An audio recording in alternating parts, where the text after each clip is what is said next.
Hi everyone. Today I wanted to share with you a simple idea for tracking student behavior for IEPs. And this was something that I um, heard about in a workshop and I thought was a great idea. And I just felt like it was going to be a lot of work though. So it wasn't until another colleague started this and I saw how much success she was having with it. And so I looked into it and I really enjoyed using it for my IEP goals. So what you would do is you would go to your Google Forms and you would create a form. And I'm just going to show you kind of an example of what you could do. So this would be, you can create all sorts of questions, but here are some that I would definitely recommend. One of your questions being a date, so you have the date of the data that was entered, and then the name, and then so I guess I should start by saying that um, I email this out to my teachers once a week, and you could kind of do what works for you, but I'd send this out to my teachers once a week and ask them to just record a piece of data for the student's behavior, just a snapshot. It doesn't have to be necessarily on a bad day or a good day, just choose a day and record their behavior. So I just have a really good mixture of data. So anyways, the teacher would write their name. That way when I look back at the responses, I can see how maybe if there's some problem classes that they're having. And then I just make questions that align with their goals. Like this student, for example, one of his IEP goals is that he needs to get to the class and get out his materials and put his book bag in a location that isn't distracting to him. He needs to be doing that independently. So the teachers can choose like, yes, he did it independently, he did it with minimal prompting, or no, I had to prompt him repeatedly. And then, I just kind of went down through and made questions that aligned. He's working on, completing independent tasks with very little prompting. So this just listed the levels of prompting that he needed.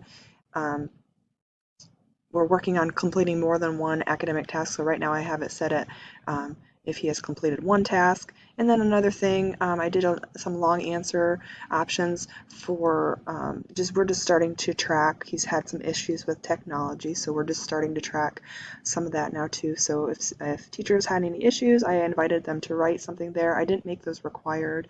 One thing about these questions is you can say, yes, they're required, or no, they don't have to answer this question. You can choose multiple choice questions. You can do all sorts of different options. Um, and if you're interested in learning more about this, I can walk you through this, but I just wanted to show you a rundown. So, and then the nice thing is when you would email that to a student, to a teacher to fill out, so you could say, you could have them get that form right in their email, and you could just say, hey, I just need you, to fill this out once a week. They could fill it out quickly, they could submit it to you, and then when you go to get your data, it's really nice because you just click on the responses tab. You can see who all has responded. Now this is a summary of all the responses, and I just did some example ones to just show, but this is just showing that I filled it out every single time. But this chart would show how many times each teacher responded. And then the nice thing is when you go to do your progress reports, each little section gives you a pie chart with the percentage already calculated for you. So he was able to complete this with minimal prompting, this goal with minimal prompting 33% of the time, and then independently 66% of the time. It's already figured for you based on all the responses. So it gives you just nice, tidy data when you're ready to go to put it in progress reports. And then you can also look at individual responses.